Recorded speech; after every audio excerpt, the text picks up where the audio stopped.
Hey everyone, I'm Lily, and today I am doing the now very infrequent, but I still like the series, installment of my DMing basics. This one kind of spans the difference between like DMing basics and for players too. I'm actually also in the realm of the D&D basic series. I actually might start going through and remaking them, because those ones I really like and they're actually some of my most popular videos.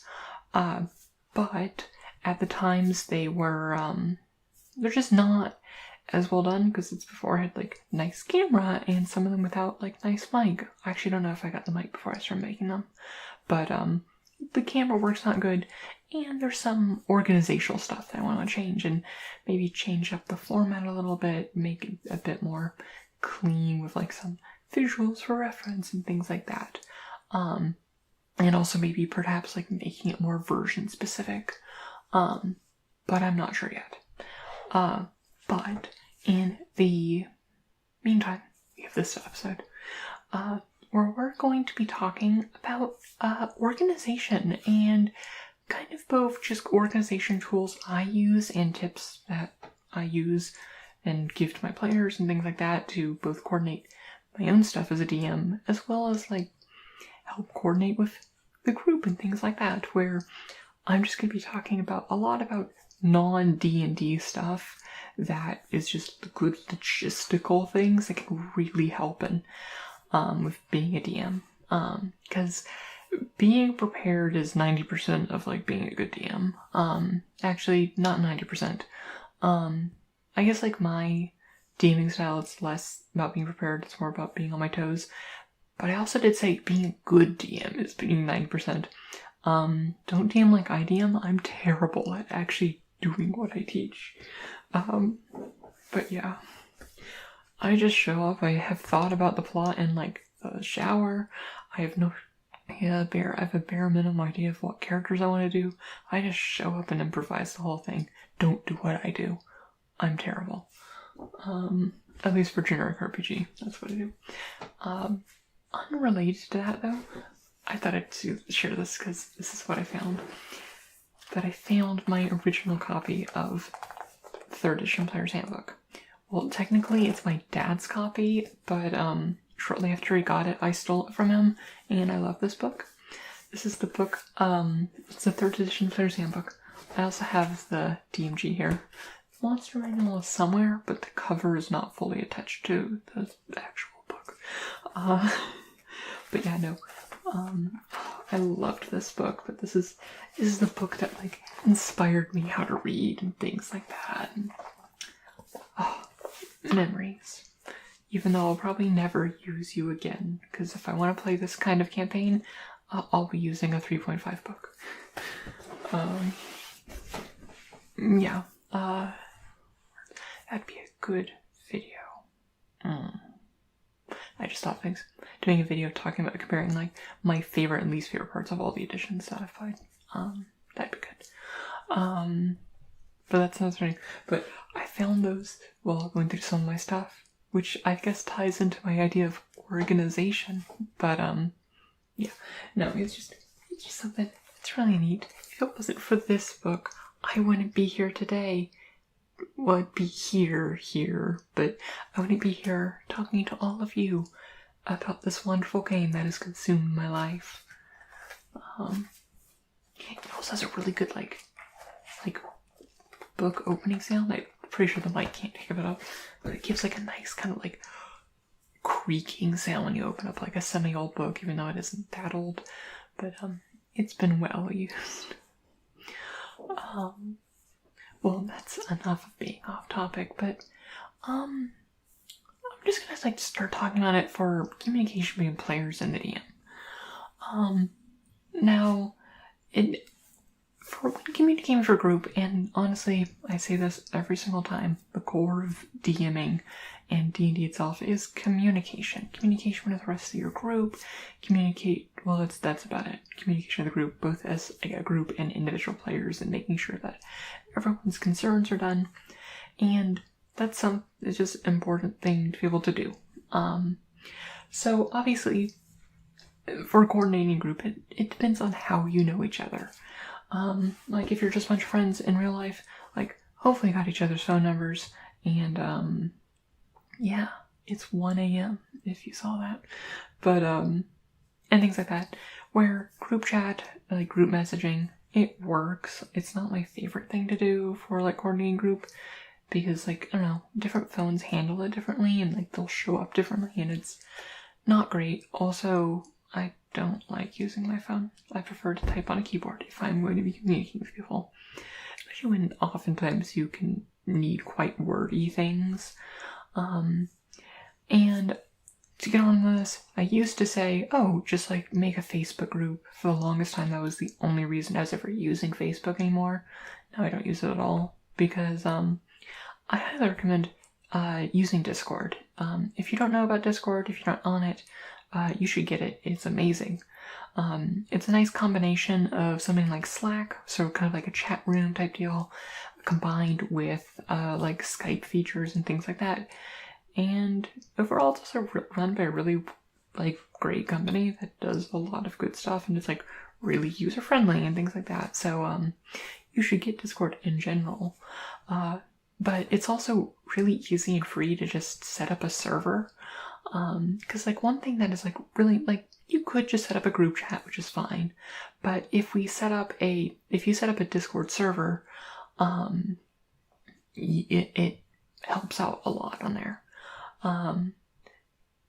Words that mean things. And the main benefit of this is that you can have multiple chat channels, where it's just nice for organizing information, because sometimes it's like, okay, if you're just in one thing, things can get lost, where you can have just one channel that's just like, this is where me, the DM, posts lore blurbs and just like spits out a bunch of lore. And that's really useful. So it's like when you are trying to say like, okay, here's like the world background information. If people want to reference that, they don't have to scroll up through 3 months of chat logs. And even if it's pinned and things like that, it's awkward. But if they can just go to one channel and be like, all the lore info is right there. And the players then can also post things like character bios and things like that. So that's really useful for that.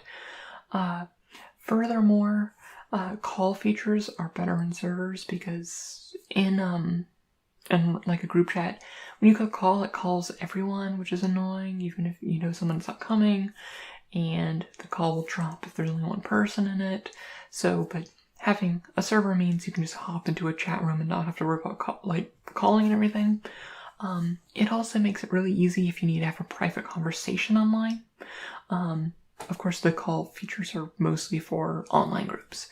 And it lets you pull people aside and do rooms like that. Things like Roll20 have built-in calls, like voice chat systems, but I find them to be unreliable, and I find Discord to be actually really nice. I'm not sponsored by Discord. It's just an amazing thing. Also, if you're not on Discord yet, you should get it and check out the channel's Discord. We have a whole thing where we talk about D&D and stuff and other stuff, and I post bad memes that I find. That's another thing, is that group chats inevitably get terrorized by memes, and in a Discord server, you can just add a new memes channel so people's shitposts don't interrupt you trying to organize a group and things like that. So that's nice. It's also nice just from a personal point of view, being able to like only have it buzz people when you actually need to like at them. And so it's like, so someone can have a side conversation talking about things in the campaign, that isn't necessarily private conversation, but like not have your phone buzzing every like 5 seconds because of this conversation going on, which is nice to do. And like honestly, when it comes to just organizing a group, even just for like live things, it's just really nice. Even if your channels are just like a general channel for like figuring out organization and scheduling, a lore channel, memes, whatever, and just like have these like different sections. Our group also has like a fan fiction and channel where we we've posted some questionable, not me, but like players have posted questionable works. Let's call it that, using the characters in the world. I am so ashamed of them. But, yeah, no, there's just lots of stuff like that. So, that's honestly what I find that's the best. Like, granted, if not everyone's on Discord, it could be awkward, because, like, if one person doesn't check it often, and isn't in the habit of checking it, that can be awkward, and you might have to go to, like, when, like, do some information on there, and just, like, when you're actually figuring out, like, the scheduling of a group, use a group text if you need to. And speaking of scheduling, scheduling is the hardest part of D&D. Like, hands down, hardest part is getting everyone together in the same room, or all free at the same time if you're doing an online game. And yeah, so one thing that I find is really useful for this is honestly just at the beginning, like, whenever schedules start getting rough, or at the beginning of a campaign, so if, like, you notice that, like, repeatedly more and more people are having to cancel and things like that, you might want to reevaluate when you're meeting and whatnot. Honestly, just throwing up, like, a Google form, or, like, just, like, a a Excel sheet, like Google Drive a sheet, to, like, get people's, like, availabilities and stuff, to, like, help coordinate what is a good meeting time. I find that it's just a lot more effective than just, say, spitting out a ton of, then trying to, like, coordinate it live, or, like, taking and instead of typing, when's everyone free, and then getting a bunch of weird data that isn't useful. It's nice to be able to just quantify that in a nice spot, and I find both those things very useful to be able to do. One bit of it also that I do, make sure I do for scheduling, is that both, like, the day before and, like, the day of, I'll, like, have, like, a rank on the Discord server that's like, these are the people in this campaign.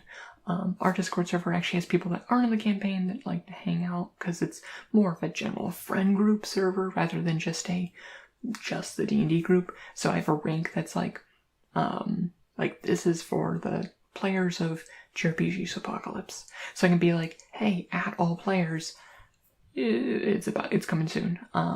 Like, have the words that mean things. It's time to get on this. Like, I was gonna say, I'm getting lost.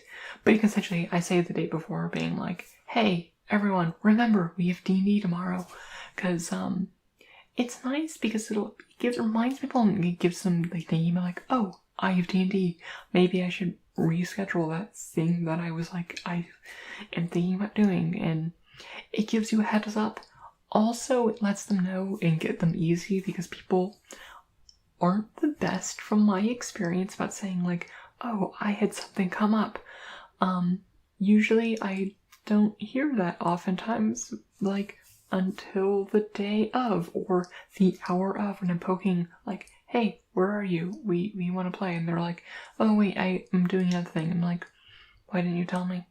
But poking them ahead of time, like a day before, and like, midday, because I usually have evening games on Sundays for this group, my main group, and I'll usually poke them all at noon, which is about 8 hours before it starts, and giving them time to respond and say, hey, I am not going to be there, and get a bit more thing. Obviously, if you have amazing players and they're better about being on top of things and letting you know when conflicts arise, can I have your players? They sound wonderful. But you don't need not have to worry about that. But treat your players like small children, not in the sense of, oh, they'll ruin your story, but in the sense of they need to be herded from place to place. Otherwise, you will get nowhere. And unfortunately, that kind of falls on you as the DM to get everything together. But yeah. So it just helps to have those constant reminders, and shouting at them is good. Yell at your players, that's my advice. routinely, regularly, until you get them to do what they want to do. This ended up being a lot rambly than I expected, more rambly than I expected. But, yeah. So, that's kind of like the bulk of what I do for player communication. Now, obviously, like, there's specifics and there might be circumstances in your group that you might have to adjust, but that's what I find I do just for, like, out-of-group communication. And then once we're out-of-session communication, I should say. In-session communication, we just use Discord. Like, we mostly have one main, like, voice channel that we'll communicate in, and then I have 2 private conversation channels if anyone needs to hop down. One benefit also of having a server is that you can invite a music bot into the channel, so you can, like, have commands to be like, play this YouTube link, which is nice. You can have, like, you'll pop in the channel and play, like, whatever video you link. So I use it for, like, atmospheric music and stuff and things like that, where it's like, oh, you're in, like, a cave and something, and I'll give you, like, ooh, here's ambient cave sounds.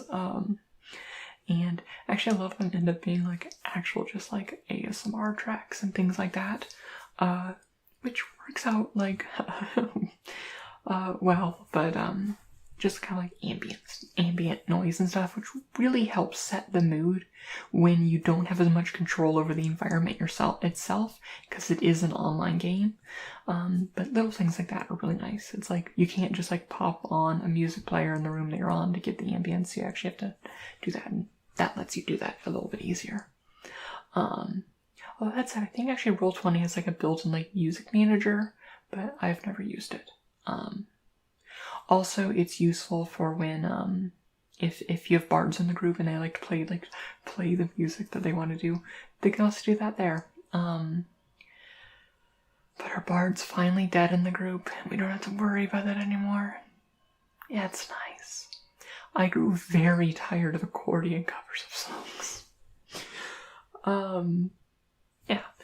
So, outside of that and kind of organization, let's talk about, like, my own personal organization for stuff in game. Honestly, most of what I do is I just keep it in OneNote. I like OneNote mostly because it's the thing I use and it's the thing I'm used to. There's other, like, note-based systems that, like, sync with other devices. Like, you have, like, Evernote and things like that. But I personally use this OneNote just because I actually don't have a good reason why. It's what I'm used to. But isn't that as good a reason as any?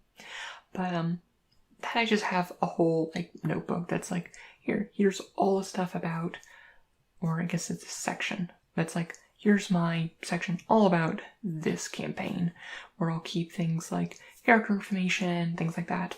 I'll usually have this open on my other screen when I am, like, playing in an online game.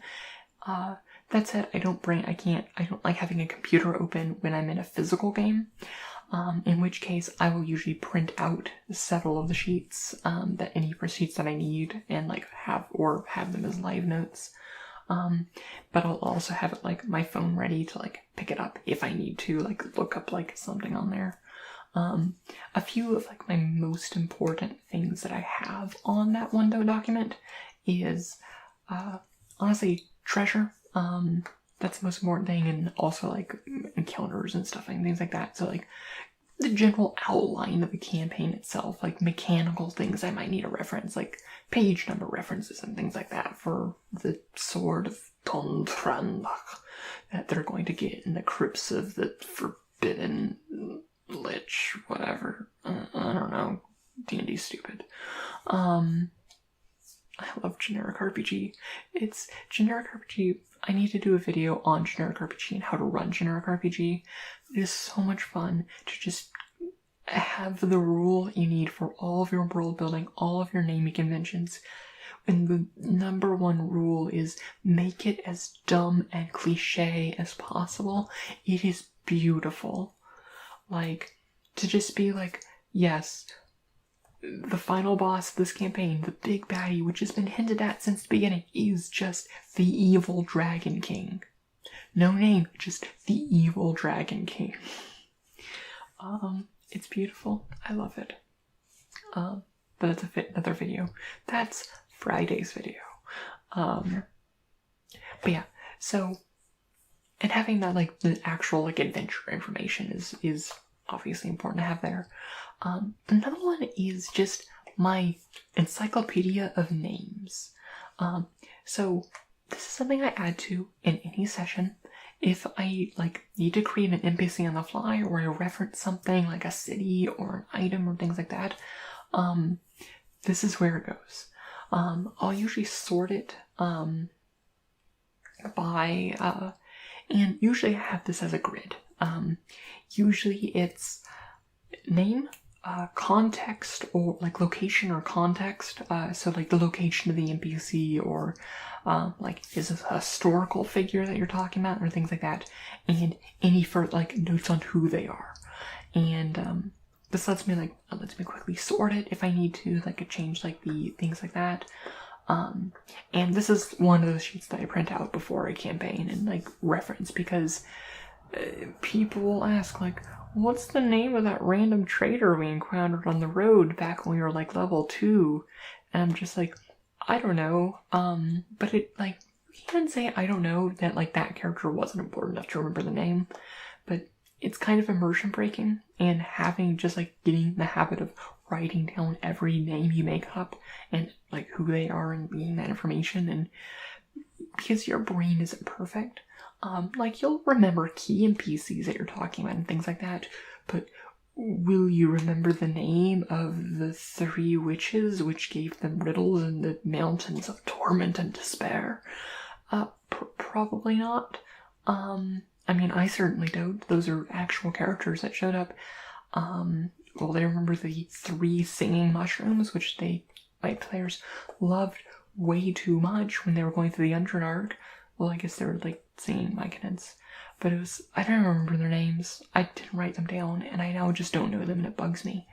That said, they had their 3 singing mushrooms that like helped guide them through them. But they had like a whole like really dumb song that I sung, and I sung the song for like 20 minutes. Just kind of like talking about and like narrating the entire thing through like this song, which was just like this like very slow. It's like doom doo doo, we are some mushrooms doo doo doo, coming through the tunnel doo doo doo doo doo doo. But that went on for a while. But I don't remember their names. And not at all. And it just helps keep those things straight. And keeps sense of that. And it's just really useful to be able to do. Another thing is, for in-person games, well, for online games, I don't worry about this because we'll also have a page for just general notes and talking about that. And taking notes is very important. And for in-person games, I usually will just have like a dumb notebook like this. I got this for like $1 at Daiso, but it just contains all my notes for like a campaign, so I can like quickly like reference it and keep it all in place. Like this is just basic stuff. Alternatively, you can have like a composition book or like a 3-ring binder, or like just like a folder with loose leaf paper. Just anything that keeps all of your campaign information together. I've been moving more and more digitally over the years, but like I used to just have just like an old 3-ring binder from like a class I'm not taking anymore, and fill it up with like D&D stuff and like brought that there and things like that to make sessions and whatnot. But of course, with things digitally, the more that you have digital, which means kind of like the more you have to like know what you actually need to have on hand. Because while some DMs do it and some like don't mind, but like having a computer out is very distracting. Like I don't like having like my laptop out, and like because I don't use a DM screen either, because it's like I don't like having any barriers between me and my players. I want to be open and friendly. I don't want to be hiding behind a barricade of books and cardboard. And a computer is like super like this, almost like more of a wall than even that. Obviously some things do make it easier, so like if you have like any sort of tablet, that's far less intrusive to just have your notes on there.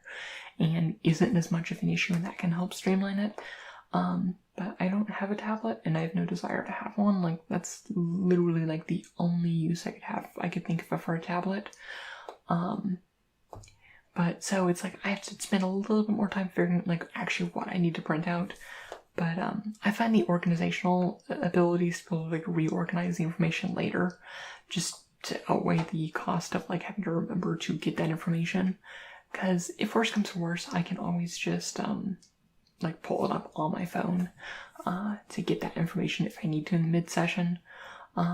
And yeah, the main thing about keeping sensitive information though is that you just want to make sure that your information is in a format for you where you want to be able to get that information as quickly as possible and least intrusively as possible. Because if your player's having to consistently wait for you to like look up a piece of information, you are like, that kind of breaks the flow of the game. It's an important skill to actually like practice and learn is while players are having like interactions with other players and things like that, be able to research information and like look at your notes and review things. That's why it's like you want to encourage player-player interactions more than player-NPC interactions. Because player-NPC interactions can be great and they're lots of fun, but they don't give you time to do like in-session like reviewing notes and looking up things and doing prep work to help smooth things along. But if two characters are having like a big argument with each other, that's plenty of time to like start reviewing your notes and talking about like, oh, what's coming up here, and like oh, they mentioned someone or like a quest and something, like who gave that in case I need that information. And being able to look up that information ahead of time and knowing where it is to quickly get through that makes it a lot easier to keep the flow of the game going. And honestly, this is what I really should have prefaced this section with, but the key thing to make sure is just to have your organization in such a way that it maintains the flow of the game. Because it's like, yeah, okay, having a laptop can be great and give you all the information, but it breaks the flow and the feel of the game because of the way it disrupts this physical space. I might like to just like have everything on my phone so it can be uncluttered with papers and everything and just like have very little up. But when it takes me like a good like 3 minutes to find like the name of the bartender who they murdered and now they're wanted when they come back to the town 4 months later, that does break the flow of the game. And having extensive notes also, like, the more organized you are, the less prep work you have to do in terms of actually just like looking over your notes beforehand and like learning and memorizing things about your world. Because you could just spend a lot of time like trying to remember every last thing about your world and like coming up with a bunch of contingency plans for NPCs and remember who they are. But at the end of the day, it's honestly just so much easier and like so much less mental stress to be more adaptable and just be better organized. One final note is that there are a lot of like tools and stuff for like organizing campaigns, for like tools that like organize like specific areas. Like going around right now is like a really cool like map making like tool where it lets you like both like kind of like create the world and stuff and like import your map and stuff and then like tag like locations and give like detailed information for location and things like that, and just like really help with like world building and information like that, and other like world building atlases and things like that. And while those things are really cool, I actually do not believe them to be very useful when it comes to actually playing. Anything like that is like really useful for like planning campaigns and doing like that, or like sharing information with players, or doing world building to share with other people and like do collaborative stuff like that. But ultimately that information isn't super accessible and super easy to get to. And like I said, going back to that, if you need to access that information, how much does that break the flow of the game? If you have to go into a, not super, UX, well, I would just say super polished, UX, program, it really can disrupt the flow of the game if you have to, scroll up, look up, in your atlas about, this specific town and whatnot, to find, the specific name of this bartender, whereas you could spend a lot of time organizing all that and just have quick and easy and minimalistic notes. Also, you will forget things in your notes, and you'll put in things in your notes and descriptions of a character, and it will be nonsense to you. It's I don't remember writing this, I don't remember what it is, and I do this all the time, where it's always put about 1 degree more detail in your description of someone in your list of NPCs or items and things like that than you think you'll need. Because yeah, it might be clear, it's obviously I'll remember the guy with the red bandana. It's the guy with the red bandana. Everyone knows who that is. That's very clear. But then you'll look at it the next week and be who the fuck is this man with the red bandana? I vaguely remember it, but I know nothing about him.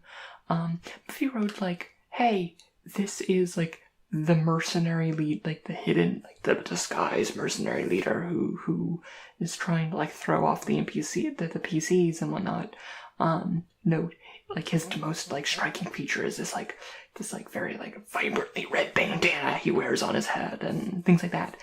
That gives you more information. You don't have to be as wordy as that, but even if it's just instead of man with red bandana, you could say man with red bandana, bandit person trying to just really mislead the PCs. Just the one step more information than you think you'll need at the time. And, yeah, I'm not saying that from experience. But yeah. Well, that's about it for what I have to say on this topic matter. Is there any tools that you find are really nice for organization as a DM? I know I kind of lumped a lot of the custom made DMing tools for in one category. There surely are some that people find really useful for in session play and whatnot.